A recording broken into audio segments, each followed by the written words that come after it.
Saudara-saudari pencinta insan, intisari sabda harian yang saya kasihi dalam Kristus.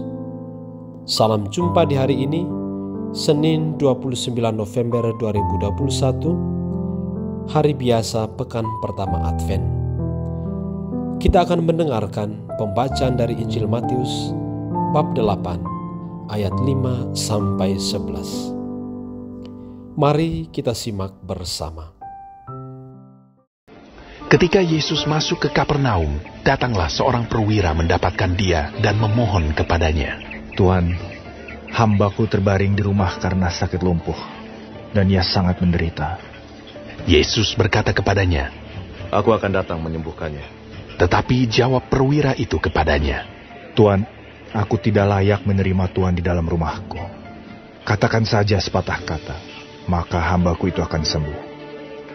Sebab aku sendiri seorang bawahan, dan di bawahku ada pula prajurit. Jika aku berkata kepada salah seorang prajurit itu, pergi, maka ia pergi. Dan kepada seorang lagi, datang, maka ia datang. Ataupun kepada hambaku, kerjakanlah ini, maka ia mengerjakannya. Setelah Yesus mendengar hal itu, heranlah ia, dan berkata kepada mereka yang mengikutinya, Aku berkata kepadamu, sesungguhnya iman sebesar ini tidak pernah aku jumpai pada seorang pun di antara orang Israel.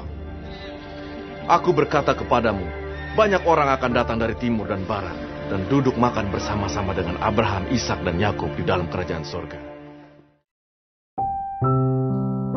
Para pencinta insan yang terkasih, teks tentang Yesus menyembuhkan hamba seorang perwira di Kapernaum yang kita baca dan kita renungkan hari ini menjadi salah satu teks bukti bagaimana Matius menampilkan Yesus sebagai tokoh yang mempunyai kuasa dalam menyembuhkan orang-orang sakit dan membuat mujizat-mujizat yang pada ujungnya mau membuktikan keberpihakan Yesus kepada orang-orang yang terpinggirkan di dalam masyarakat Yahudi, seperti para penderita kusta, orang-orang lumpuh, orang-orang kafir, para hamba, wanita, dan orang-orang yang kerasukan setan. Poin sentral dari teks ini bukan pada kisah penyembuhan atau mujizat kesembuhan yang terjadi, tetapi pada iman sang perwira. Kata Yesus, sesungguhnya iman sebesar ini tidak pernah aku jumpai pada seorang pun di antara orang Israel. Para pencinta insan yang terkasih, ada apa dengan sang perwira sehingga ungkapan imannya itu dipuji oleh Yesus? Pertama, ia pribadi yang rendah hati.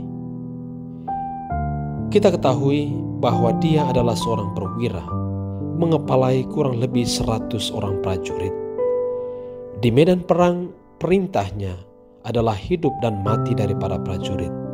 Ia punya kuasa penuh atas hidup dari para prajuritnya itu.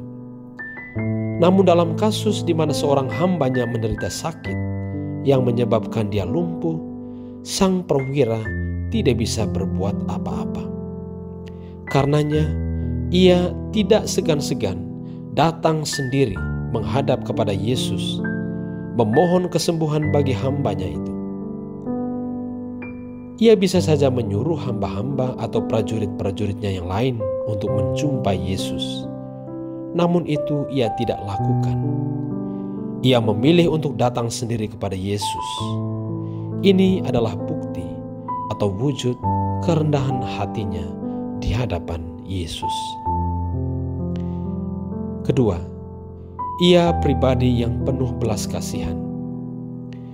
Perwira ini adalah seorang penduduk Roma, seorang kafir yang punya jabatan tinggi, tetapi punya hati yang berbelas kasih kepada hambanya yang sedang menderita. Hamba pada zaman itu tidaklah lebih daripada barang kepunyaan atau peliharaan sang tuan.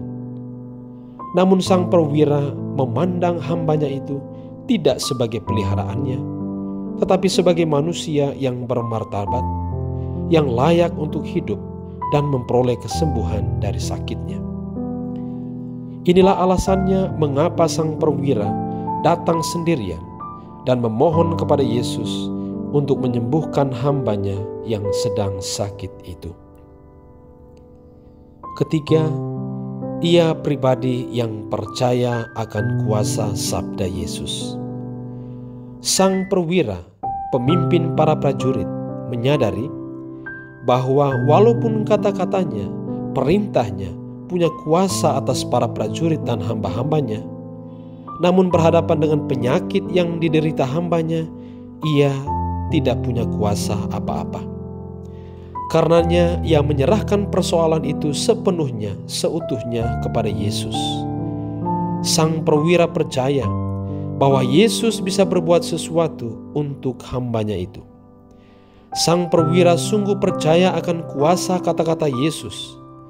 Karenanya sang perwira memohon kepada Yesus untuk tidak perlu repot-repot datang ke tempat hambanya itu. Cukup bersabda saja, pasti hambanya itu akan sembuh. Iman akan sabda atau kuasa kata-kata Yesus inilah yang memungkinkan terjadinya mukjizat penyembuhan terhadap hambanya yang sedang sakit itu.